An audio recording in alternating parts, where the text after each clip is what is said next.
Nós temos na parabaixão que SBB kunalo para adelantar e pago e SBB cumpre com a parte aqui. De outro banda, eu digo bisa a parte é grupo de trado na termos de três grupos.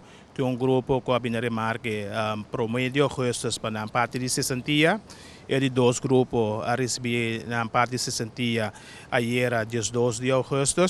E tinha grupo de mais tanto aia, caminho SBB conforme sua regra na interno, me se manda e parte na que ontvanger, caminho ontvanger indica e tabela de belasting que nanti que atender para o grupo aqui.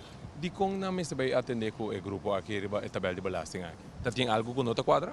Bom, fora montante de SBB está surpassar montante para o grupo aqui.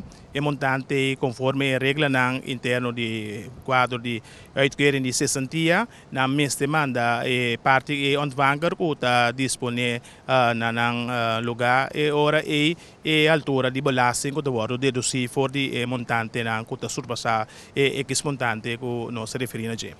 Ora, me escuchavas aqui para o sindicato de CBV, costa a cana maneira Mr. Tayori. Bom, de parte que o SVB para a persona acá na hopi bom, se normalmente ainda é tradona aquilo não abina remarque para se sentir na lo mesera guarda mais ou menos de fim de setembro para chegar na pago na nós de liberar um do SVB então nós chega na compromisso da delentar aqui. Pero botam parte se que tem nossa preocupação de parte que a nossa pede uma dispensação ou uma redução substancial para o grupo aqui para não overbrug e período até no momento que não chega na outro labor e se até no momento aqui de parte do departamento de finanças não tinha decência de contestar nossa petição aqui. Não há nada nenhum contesta? Nenhum contesta até no momento aqui de parte de finanças. Me agora bom claro nós atender com a senhora ministra de SOE, senhora Rutmila Larmoni Cecília, com nosso ponto atender diligentemente e manda petição de nós para o Departamento de Finanças.